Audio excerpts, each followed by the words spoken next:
வணக்கம் பிரியமானவர்களே, இன்றைக்கு மீண்டுமாய் மிக விசேஷமாய் நாம் பல அற்புதமான சாட்சிகளோடு இந்த நிகழ்ச்சியிலே முன்னோக்கி செல்ல போகிறோம். காரணம், இந்த நாள் விசேஷமா இந்த வாரம் தேவன் நம்முடைய வாழ்க்கையிலே மாபெரும் பல காரியங்களை செய்ய இருக்கிறார். குறிப்பாய் இந்த மாதத்துடைய தொடக்கம், மே மாதத்து தொடக்கம் நம்ம இருக்கிறோம். அதாவது வருஷத்துடைய ஏறத்தாழ 2வது கட்டம் அப்படின்னு நம்ம சொல்லலாம் இல்லையா?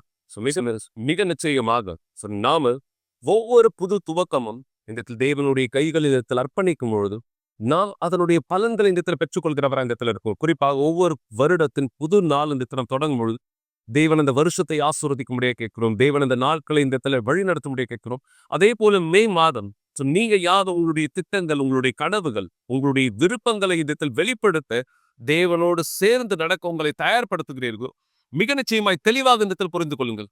உங்களுடைய விசுவாசமானது இந்த எல்லா விருப்பத்தையும் தேவனோடு சேர்ந்து பலன்களாய் பதில்களாய் பெற்றுக்கொள்ள உங்களுக்கு உதவியானது செய்யும். சரியா இல்லைங்களா? மிக நிச்சயமா மக்கள். எனவேதான் நாளை மிக விசேஷமா பொருளாதாரத்துல யார் போராட்டமான சூழ்நிலை சந்திக்கிறீங்க, பண நெருக்கடி, உதாரணமாய் அதாவது இந்த தேதி நரேஷ், அதாவது மாதத்துடைய தொடக்கம், நிறைய பேர் சம்பளத்துக்காக எதிர்பார்த்துட்டு இருப்பாங்க, வருமானத்துக்காக. ஏனென்றால் காரணம் என்னன்னா, ஒரு பொருள் வாங்கறதுக்கோ இல்ல ஒரு ஒரு ஒரு விஷயம் தொடங்குறதுக்கோ கூட நான் அதிகமா சொல்ல முடியாது. அநேகர் பல செலவுகள் அவங்களுக்கு இருக்கு.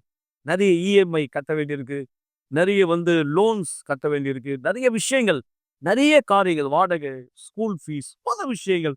அதாவது இந்த வருமானம் வர்றதுக்குள்ளேயே செலவுக்கான ஒரு பெரிய லிஸ்ட் இருக்கு. நிறைய பேர் வருமானத்தை எதிர்பார்த்து காத்துட்டு இருக்காங்க. நடைபெற போறது என்ன, இன்னும் கொஞ்ச நாட்கள்ல அந்த பணம் தீர்ந்து போய்விடும். இது அநேகருடைய பொருளாதார சூழ்நிலை. ஆனால் மக்களே, நீங்க தேவனோடு உடன்படிக்கை செய்தால் கர்த்தர் வாக்கு தத்தம் பண்ணியிருக்கிறார். மல்கியா 3ஆம் அதிகாரத்திலே 10வது வசனத்திலே, இதினா என்னை சோதித்து பாருங்க, நான் வானத்தின் ஜன்னலை திறப்பேன். அதாவது நம்ம இந்த வசனத்தினுடைய உறுதிப்படுத்தக்கூடிய ஒரு சாட்சி தான் நரேஷ் இந்த நேரம் கேட்க போகிறோம். கர்த்தர் உடைய வார்த்தையை சோதித்த ஒருத்தர் வாழ்க்கையிலே நடந்த அற்புதமான இந்த காரியத்தை நீங்கள் சாட்சியாய் பார்ப்பீர்கள். தொடர்ந்து இணைந்திருங்கள். இந்த சாட்சியை தொடர்ந்து நாம் பேச போகிறோம்.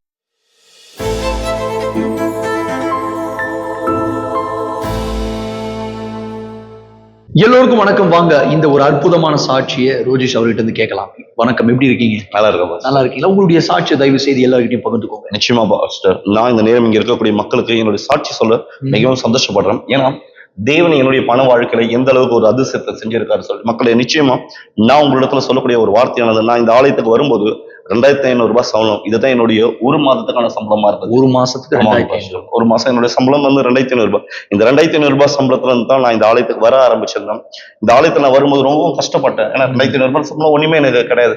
பிற்பாடு இந்த இடத்துல வரும்போது தசன பாகத்தை எப்படி நான் உண்மையா இருக்கணும்னு நான் கத்துக்கிட்டேன். என்னுடைய பண வாழ்க்கை நான் ஒரு வித்தியாசத்தை பார்த்திருந்தேன். 2500 ரூபாய் சம்பளத்துல ஒரு 3000 ரூபாய் மாறிடுச்சு, 6000 ரூபாய் மாறிடுச்சு, அப்படியே வளர கடைசி என்னுடைய சம்பளமானது 15000 ரூபாய். இந்த 15000 ரூபாய் சம்பளம் நான் ஒரு பிரிடம் அந்த கடையாந்து போட்டேன். அந்த இடத்துல ஒரு 30000 ரூபாய் சம்பளமான பிற்பாடு சம்பாரிச்சிருந்தேன். அதுலயும் நான் தசன பாகத்துல உண்மையா இருந்தேன். ஒரு மீன் வியாபாரமான செய்யும்படியாக எனக்கு ஒரு வாய்ப்பானது கிடைச்சிச்சு பாஸ்டர். அந்த மீன் வியாபாரத்தை நான் செய்யும் பொழுது என்னுடைய மாத சம்பளம் 1 லட்சமா இருந்துச்சு. அந்த மீன் வியாபாரம் செய்யும் போது உங்களுக்கு தடை ஏதாவது வந்துச்சு? நிச்சயமா பாஸ்டர், அநேக விதமான பிரச்சனைகளானது இருந்துச்சு. அந்த வியாபாரமான செய்ய முடியாதபடி, ஏன்னா அந்த இடத்துல எனக்கு மொழியானது தெரியாது, எப்படி மீன் கட் பண்ணணுன்றது தெரியாது. இருப்பினும் நான் தேவன் கொடுத்த வழிநடத்தல் மூலமா அந்த இடத்துல போனேன், அந்த வியாபாரத்தை செய்ய எல்லாத்தையும் நீங்க ஜெயிச்சு வந்தீங்க. ஆமாங்க பாஸ்டர். அந்த மாதத்துல மட்டும் என்னுடைய தசனம் பாகம்னு சொல்லும் போது, அதாவது என்னுடைய சத்சம்பாகம்னு சொல்லும்போது, நான் தேவனுக்கு 10,000 ரூபாய் கிட்ட தசனம் பாகம் கொடுத்தேன். என்னுடைய லாபம் 1 லட்சமா இருந்துச்சு. 2500 ரூபாய் சம்பளம் சம்பாரிச்ச ஒருத்தர் தேவன் 1 லட்சம் ரூபாய் வரைக்கும் ஆசீர்வதிச்சிருந்தார்.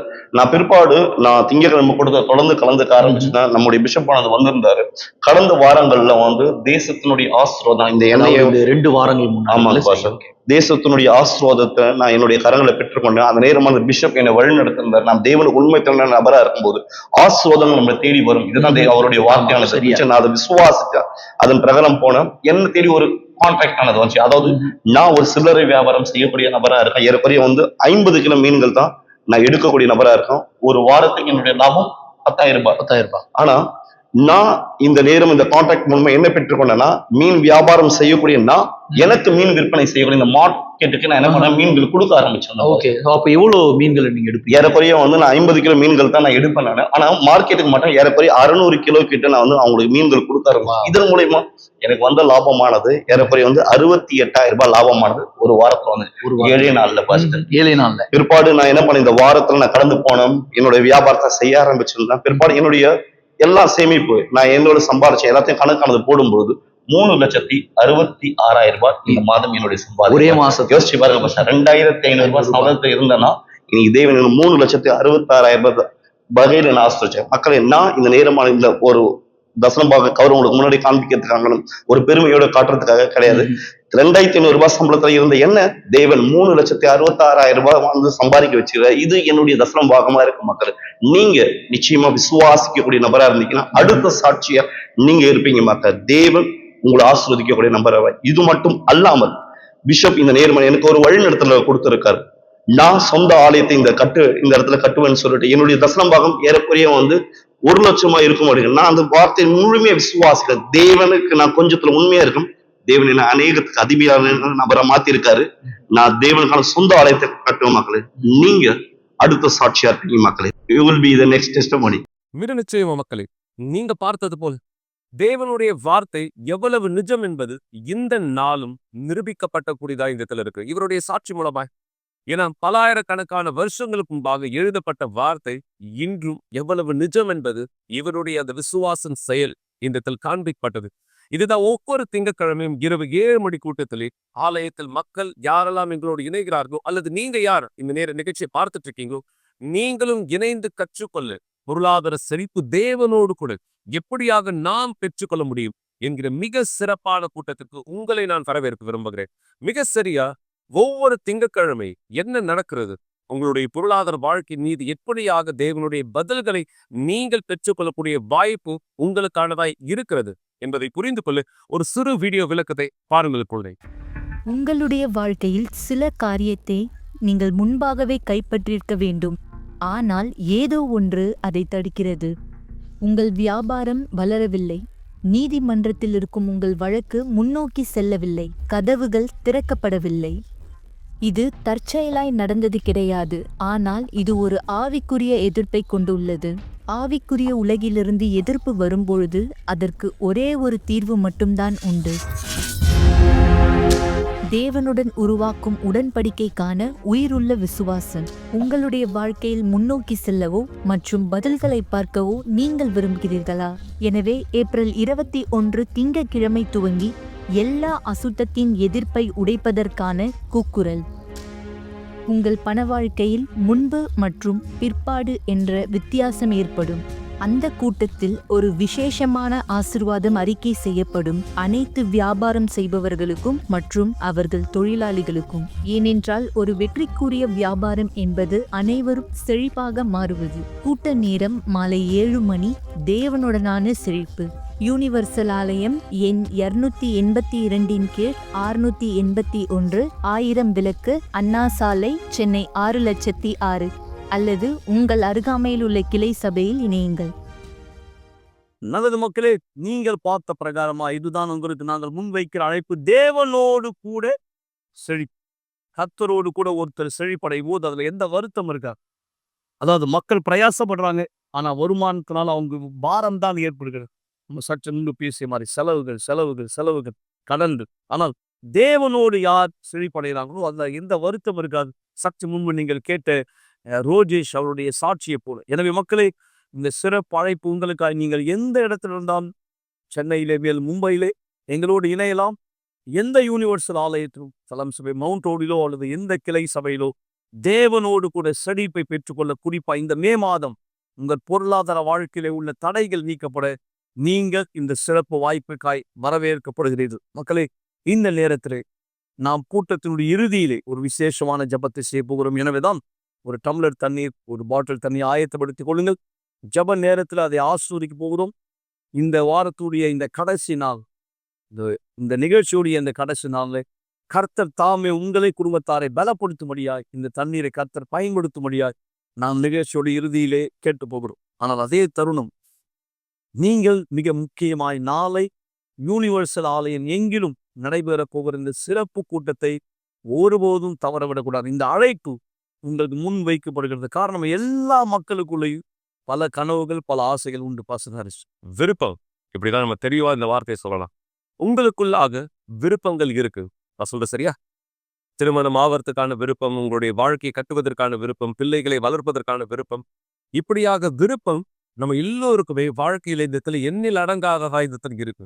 ஆனா மிக முக்கியமான, மிகப்பெரிய, அவசியமான ஒரு விருப்பம் என்னதென்று இந்த இடத்தில் நீங்கள் யோசித்தா, தேவனோடு கூட நாம் இந்த இடத்தில் துவங்குகிற அந்த விருப்பமான உறவு, தேவனோடு கூட நம்ம தொடங்க விரும்புகிற அந்த புது வாழ்க்கை, சரியா இல்லையா பாஸ்?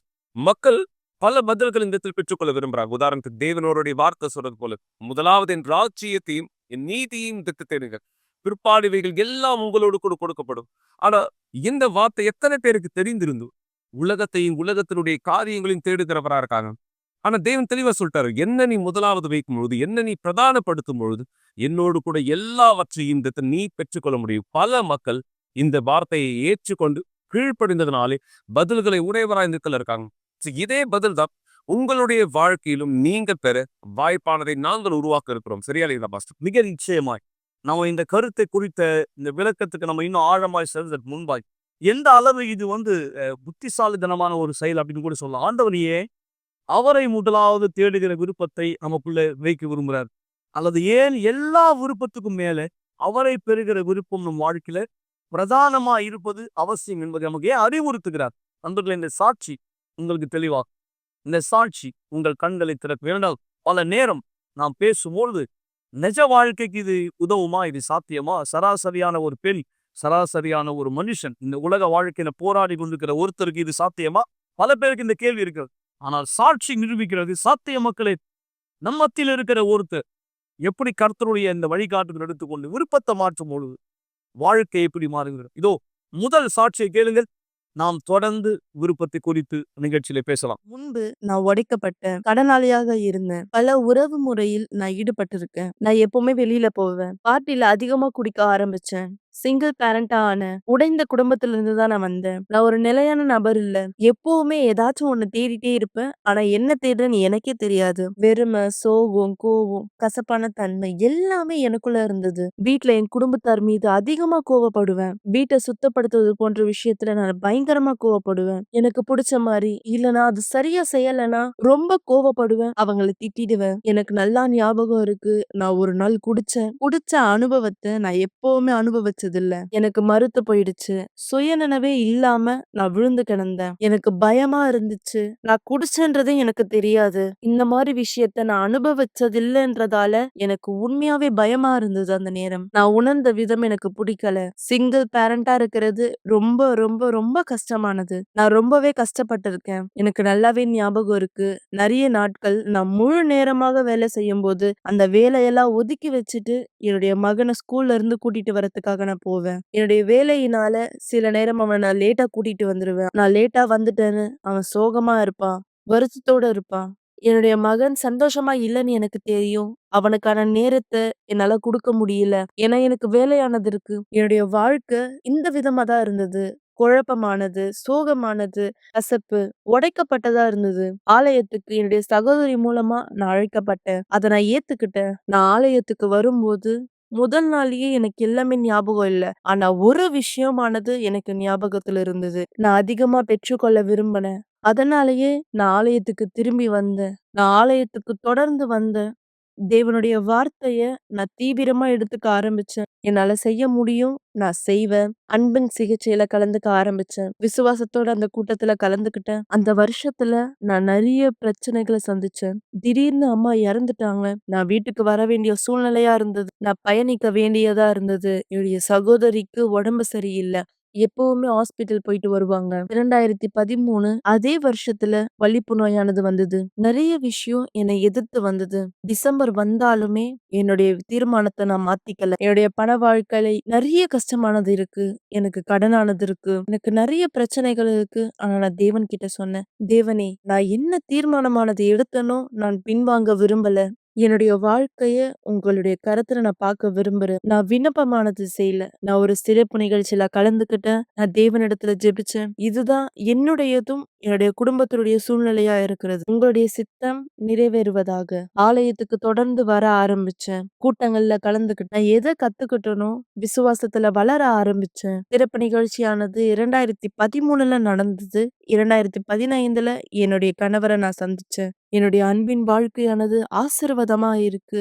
தேவனுடைய கரத்துல என்னுடைய அன்பின் வாழ்க்கை இருக்கிறத நான் பார்க்கிறேன். அன்பின் வாழ்க்கையில சந்தோஷமா இருந்தாலுமே, தேவன் சில விஷயத்த எனக்கு காண்பிக்கிறாரு. இன்னும் நான் விட்டு கொடுக்கலன்னு. இன்னும் அந்த கோபமானது இருக்கு. இன்னும் அந்த கசப்பானது இருக்கு. நான் சொன்னேன், தேவனே எனக்கு பரிசுத்த ஆவி இல்ல. தேவன் வெளிப்படையா சொல்றாரு, இன்னும் பரிசுத்த ஆவி பெற்றுக்கொள்ளல. நான் தேவனிடத்துல கேட்டேன், என் தேவனே நீங்க தான் இத வெளிப்படுத்தி சொன்னீங்க. எனக்குள்ள இருக்கிற அந்த கசப்பு தன்மை, அந்த கோவமானது. இப்போ நான் உங்க இடத்துல கேட்கிறேன், உங்களுடைய ஆவி எனக்கு தாங்க. உங்களுடைய பெலனை எனக்கு தாங்க. உங்களுடைய பெலனானது மத்தவங்கள திட்டுவதற்காக இல்ல. எனக்கு நல்லா ஞாபகம் இருக்கு. தேவன் சொன்னாரு, உனக்கு எப்போலாம் கோவமானது வருதோ என்ன நோக்கி கூப்பிடு. சொல்லு, தேவனே எனக்கு உதவி செய்யுங்கன்னு. நான் அத செயல்படுத்த ஆரம்பிச்சேன். எனக்கு நல்லாவே ஞாபகம் இருக்கு. 2020ல பெந்தெகோஸ்து நாள் அன்னைக்கு நான் தீர்மானம் எடுத்தேன், நான் பரிசுத்த ஆவி பெற்றுக்கொள்ளுவேன்னு. ஏன்னா, தேவனே நான் அனுமதிக்கிறேன். என்னை பயன்படுத்துவதற்காக, என்னை வடிவமைக்கிறதுக்காக, எனக்கு தெரியாத விஷயத்துல என்னை நீர் வழிநடத்தும்படியாக. அந்த நாள் தேவன் என்னிடத்தில் சொன்னார், நான் உன்னுடையவன். நான் உன்னோட இருக்கேன். உனக்கு பரிசுத்த ஆவி இருக்கு. பரிசுத்த ஆவி பெற்றுக்கொண்டதுக்கு அப்புறம் நான் வித்தியாசத்தை பார்க்க ஆரம்பிச்சேன். என்னால பார்க்க முடியுது. என்னுடைய கட்டுப்பாடு, என்னுடைய கோபம் என்னால பார்க்க முடியுது. முழுமையாக மாறின நபரா. இப்போ என்னால சொல்ல முடியும், நான் தேவனுடைய மனுஷியா இருக்கேன். நான் ஆசீர்வாதமா இருக்கேன். நானும் என் கணவரும் ஆலயத்தின் துணையாளர்களா நாங்க இருக்கோம். நாங்க 2 பேருமே ஆசீர்வாதமா இருக்கோம். நாங்க சந்திச்ச பிரச்சனைகள், கவலைகள், எப்படியாக இருந்தோம், எப்படியாக மாறணும்ன்றது எப்பவுமே யூத் கிட்ட சொல்லிட்டே இருப்போம். தேவன் கூட இருப்பது, தேவன் இல்லாம இருக்கிறதுன்றது பெரிய வித்தியாசமானது இருக்கு. இன்னைக்கு எங்களை பரிசுத்த ஆவியானவர் மட்டும்தான் வழி நடத்துறாரு. என்னதான் எங்களுடைய சொந்த எண்ணங்களை இந்த நாள் கடைசியில உங்களுக்கு அந்த சந்தோஷமானது இருக்கும். அந்த சமாதானமானது நீங்க பாப்பீங்க.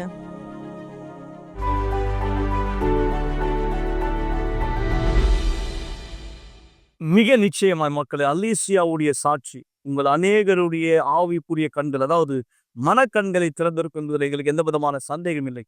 ஏன் கர்த்தர் பல விருப்பங்களோட, பல ஆசைகளோட, பல கனவுகளோடு இருக்கிற ஒருத்தர் கண்டிப்பாய் மனுஷனுக்கு விருப்பங்கள் இருப்பது தவிர்க்க முடியாது. எல்லோருக்கும் விருப்பங்கள் உண்டு, எல்லோருக்கும் கனவுகள் உண்டு.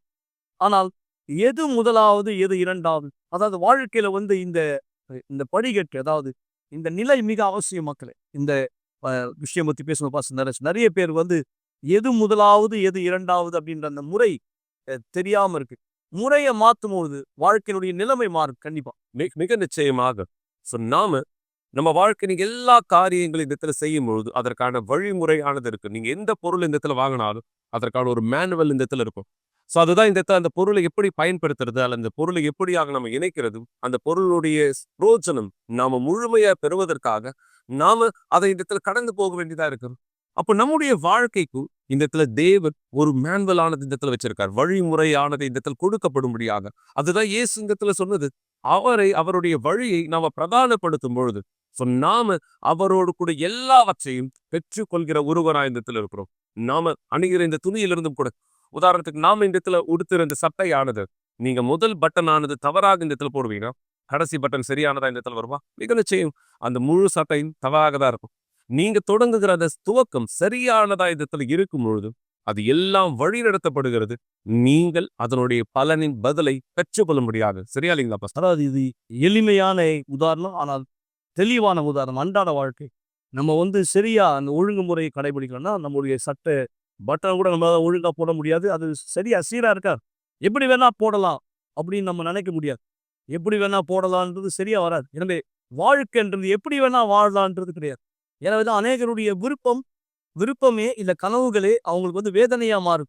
எப்படி வேணாலும் ஒரு ஒரு ஒரு வாழ்க்கையை தேர்ந்தெடுத்துக்கலாம். விரும்புகிற எதையும் நம்ம தேர்ந்தெடுத்துக்கலாம். விரும்புகிற எந்த வேலைக்கு வேணா போயிடலாம்.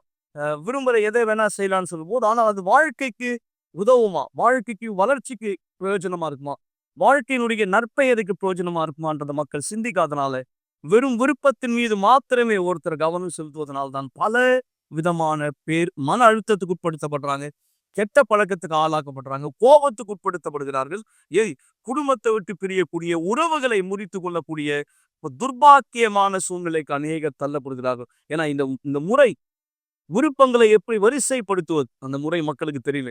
எனவேதான் மக்களை பரிசுத்த ஆவி நமக்கு ஆலோசனை கொடுக்கிறார்.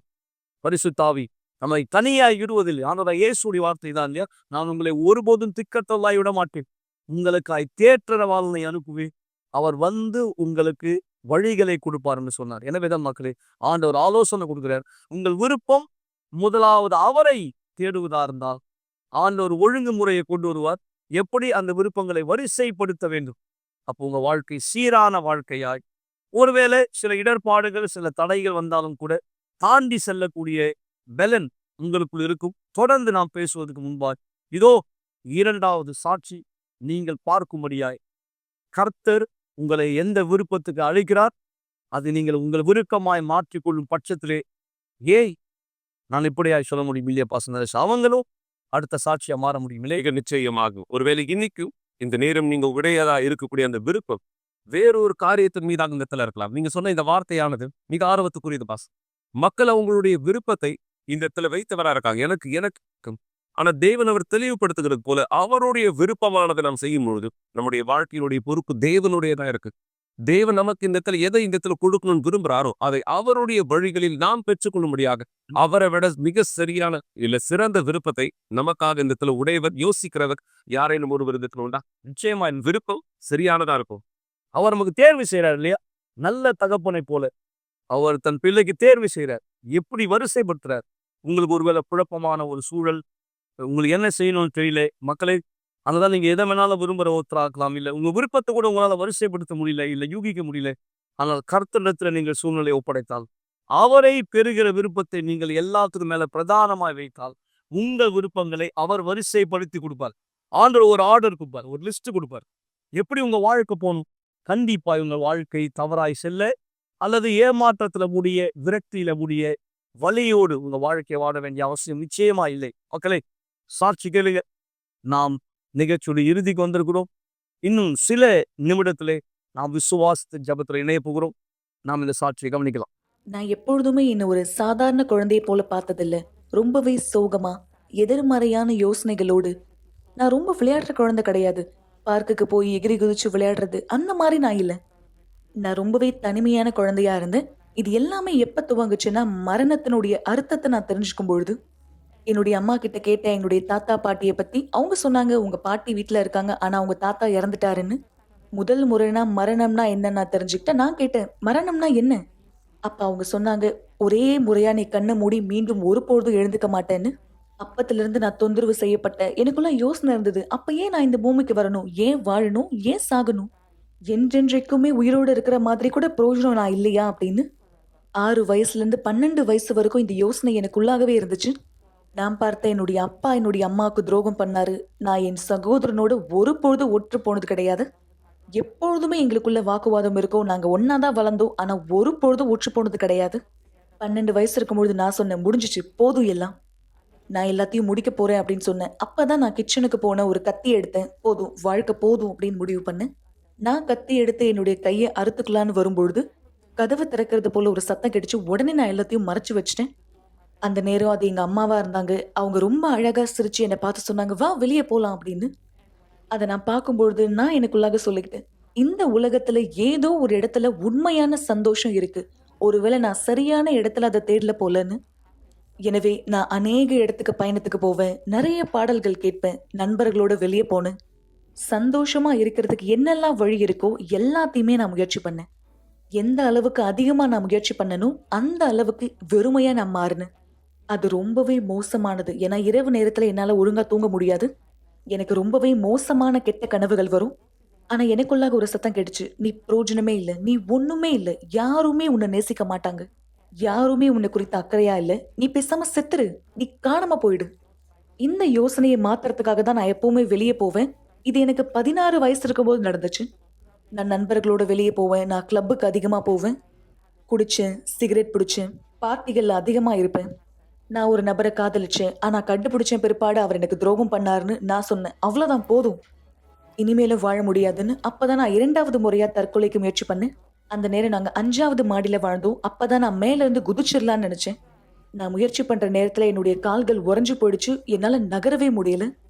வேணா போயிடலாம் அப்படின்ற முடிவு எடுக்கிற வரைக்கும் நான் மேல பார்த்து சொன்னேன், தேவனே, நீங்க இருக்கீங்கன்னா ஏதாவது எனக்கு உதவி செய்யுங்க. சரியா அதுக்கு அடுத்த நாள் தான் எங்க அம்மா யூசிகேஜிக்கு வரும்படி எனக்கு அழைப்பு கொடுத்தாங்க. நான் முதல் முறையா உள்ள போகும்போது சொன்னேன், இந்த இடம் ரொம்பவே அருமையா இருக்கு. இந்த மாதிரி சமாதானத்தை நான் உணர்ந்ததே இல்லை. நான் உள்ள போன உடனே பார்த்த வார்த்தை, பீடத்து மேல இயேசு கிறிஸ்துவே ஆண்டவர். அந்த நேரத்துல நான் சிகரெட் பிடிக்கிறது, கிளப்புக்கு போறது, ஆண்களோட பழக்கம், நிறைய விஷயம் இருந்து. ஆனா இயேசு கிட்ட ஒரு பொழுது நான் வந்ததில்லை. நான் பீடத்து மேல அந்த பேரை பார்க்கும்போது சொன்னேன், ஆமா, நான் கண்டுபிடிச்சிட்டேன். இதுதான் என்னுடைய இடம். இனிமேலும் நான் ஒரு பொழுதும் பின்னாடி போக மாட்டேன்னு. எனவே நான் அதுக்கு பிற்பாடு கூட்டங்களை கலந்துக்க ஆரம்பிச்சேன். முதல் வித்தியாசம் நான் பார்த்த என்னுடைய சிந்தனையில. இனிமேலும் எனக்குள்ளாக கேட்ட அந்த எதிர்மறையான சத்தத்திற்கு இடம் இல்லை. எனக்குள்ளாக தொடர்ந்து அந்த சத்தம் கேட்கும், நீ எதுக்குமே பிரயோஜனம் இல்லை. ஆனா அதை விட பலனா எனக்குள்ளாக ஒரு சத்தம் கேட்கும், இல்ல, உன்னால முடியும், நான் உன் கூட இருக்கேன், நீ செஞ்சு முடிப்ப. எனக்குள்ளாக இந்த பலன் இருந்தும் ஒரு கூட்டத்துல பாஸ்டர் பரிசுத்தாவியை பத்தி பேசுறத நான் கேட்டேன். உங்களுக்கு பரிசுத்தாவின் அபிஷேகம் இல்லைன்னா உங்களுடைய விசுவாசத்துல இறுதி வரைக்கும் உங்களால போக முடியாதுன்னு சொன்னாரு. நீங்க எங்க இருந்து வந்தீங்களோ அங்கேயே நீங்க கூடிய சீக்கிரம் போயிடுவீங்க அப்படின்னு. அந்த ஞாயிற்றுக்கிழமை உண்மையாவே எனக்கு எதுவுமே புரியல. அப்ப நான் நினைச்சேன், எனவே பாஸ்டர் சொல்றாரு, நான் அதை விசுவாசிக்கிறேன், நான் தொடர்ந்து அதுக்காக ஜெபிக்க போறேன். அதுக்கு பிற்பாடு நான் புரிஞ்சுக்கிட்டேன், ஆமா, நான் என்னை முழுசா அர்ப்பணிக்கல. நான் என்னையே முதலாவது மன்னிக்கல. கடந்த காலத்துல நான் பண்ண தவறுகளை நான் மன்னிக்கல. ஏன்னா அந்த நேரத்துல என்னுடைய பெற்றோர்கள் என்னை யாரெல்லாம் ஸ்கூல்ல கிண்டல் பண்ணாங்களோ அவங்க எல்லாரையும் நான் மன்னிச்சிட்டேன். ஆனா என்ன நான் பண்ண தவிர முதலாவது நான் மன்னிக்காம இருந்தேன். அதுதான் மிகப்பெரிய போராட்டமா இருந்தது. நான் முழுமையா அர்ப்பணிக்க பரிசுத்தாவியை பெற்றுக்கொள்ளு. நான் எந்த நாள் பரிசுத்தாவின் அபிஷேகத்தை பெற்றுக்கொள்ளணும், அது உண்மையாகவே அற்புதமான ஒரு நாள். என்னால் அதை மறக்க முடியாது. ஏன்னா நான் என்னை முழுமையா தேவனிடத்துல கொடுத்தேன். நான் என்னையே மன்னிக்க ஆரம்பிச்சேன். ஒரு புதிய பயணத்தை தேவனோடு துவங்க முயற்சித்தேன். அந்த நாள் தான் நான் பரிசுத்தாவின் அபிஷேகத்தை பெற்றுக்கொண்டு, என்னால சொல்ல முடியும், பரிசுத்தாவியானவரை பெற்றுக்கொண்ட பிற்பாடு நான் முழுமையா வித்தியாசமான ஒரு நபரா மாறினேன். ஏன்னா முன்னாடி இருந்த மாதிரி இனிமேலும் நான் கிடையாது. சோகமா மன அழுத்தத்தோடு இருந்த நபர் இனிமேலும் எனக்குள்ளாக ஜீவன் இருந்தது போல இல்ல. நான் தான் எல்லாருக்கும் நல்ல வார்த்தையை கொடுக்கறவளா இருக்கேன். விசுவாசத்தின் வார்த்தை, பலத்தினுடைய வார்த்தையை கொடுக்கறேன். மற்ற மக்களுக்கு பகிர்ந்து கொடுக்கறவளா என்ன நான் பார்க்கும்பொழுது நான் யோசிக்கிறேன், உண்மையாகவே இனிமேலும் அந்த சோகம் எனக்குள்ளாக இல்ல. அந்த மாற்றம் என்னுடைய உட்புறத்துல மட்டும் இல்ல, வெளிப்புறத்துலயும் தெரிய ஆரம்பிச்சது. என்னுடைய அப்பா எங்க அம்மாக்கு துரோகம் பண்றதை நிறுத்திட்டாரு. எந்த அளவுக்கு உண்மைன்னா, எனக்கு கீழே இன்னொரு தங்கச்சியும் இப்ப இருக்கான். ஏன்னா இந்த அளவுக்கு என்னுடைய வீட்டுல சமாதானமானது இப்பொழுது இருக்கு. இது உண்மையாகவே ஒரு மாபெரும் பயணம். ஏன்னா எனக்குள்ளாக மட்டும் ஜீவன் இல்லை, இப்ப நான் மத்த மக்களுக்கு கொடுக்கிற அளவுக்கு இருக்கு. நான் தேவனுக்கு ஒரு உதவியாளரா ஊழியம் செஞ்சுட்டு இருக்கேன். இது உண்மையாகவே ஒரு அற்புதமான பயணம். நான் உண்மையாகவே இந்த சந்தோஷத்தை தான் தேடிட்டு இருந்தேன். இது அந்த அளவுக்கு சந்தோஷமானது. தேவன் எனக்கு ஒரு அருமையான கணவரை கொடுத்திருக்காரு. அவரும் ஒரு உதவியாளரா தேவனுக்கு ஊழியம் செய்யறார். நாங்க ஒன்றிணைந்து தேவனுக்கு ஊழியம் செய்யறோம். தேவனோடு சேர்ந்து மக்களுக்காக நாங்க இருவரும் போராடுறோம். அதுக்கு பிற்பாடு உண்மையாகவே நான் எந்த வேலைக்காக ஆசைப்பட்டனோ அந்த வேலையை நான் கண்டுபிடிச்சேன். ஏன்னா இப்போ நான் ஒரு நிறுவனத்துல மேனேஜரா வேலை செய்யறேன். ஆனா நான் இது ரொம்ப தெளிவா சொல்ல விரும்புறேன். எனக்கு அருமையான அன்பின் வாழ்க்கை இருந்தும், நல்ல குடும்பம், வெற்றிகரமான ஒரு வாழ்க்கை பயணம் இருந்தும், பரிசுத்த ஆவியானவர் இல்லாமல் இது எல்லாமே ஒரு தூசியை போல. உண்மையாகவே இது எதுவுமே இல்லை. தேவனுடைய ஆவியானவர் எனக்குள்ளாக இருக்க வரைக்கும் என்னிடத்துல எல்லாமே இருக்கு.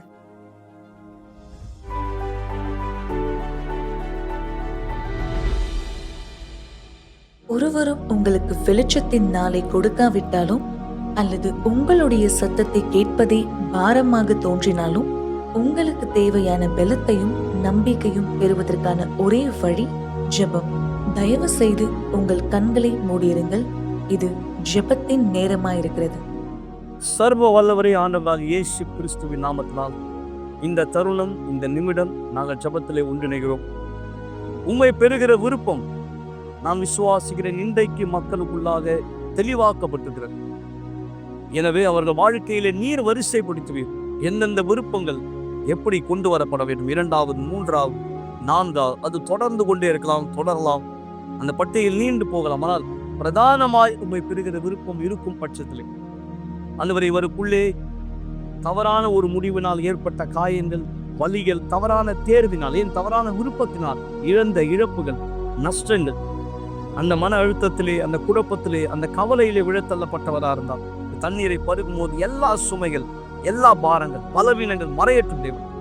ஆண்டவராக இயேசு கிறிஸ்துவின் நாமத்தினால் தண்ணீரை அபிஷேகிக்கும்படியாய், ஆசீர்வதிக்கும்படியாய் நாங்கள் கேட்கிறோம். இதன் மூலமாய் ஜீவன், விடுதலை, குணமாக்குதல் உடைய மக்கள் சரீரத்துக்குள் வருவதாய் இயேசு கிறிஸ்துவின் பெயரால் ஆமென். ஆசுவாதமான தண்ணீரை பருகுங்கள் மக்களை. இந்த நேரம் கர்த்தர் உங்களுக்கு ஆலோசனை கொடுத்திருக்கிறார். பாஸ் நரேஷ் அவங்களுடைய தேர்வு தான் இல்லையா? மிக நிச்சயமாக வாய்ப்பானது உங்களுக்கு முன் இந்த இடத்துல வைக்கப்பட்டதா இருக்கிறது. உங்களுடைய இந்த விருப்பம் தேவனுடைய விருப்பமானதா இந்த இடத்தில் இணைகிறதாரா? தவற விடாதீர்கள். நாளை காலை 9:30 மணி இந்த சிறப்பான கூட்டத்தில் எல்லா யூனிவர்சல் ஆலயம் தேவனுடைய ராஜ்யத்தில் எங்களோட இணையை வரவேற்கப்படுகிறீர்கள். தேவன் உங்களை ஆசீர்வதிப்பாராக.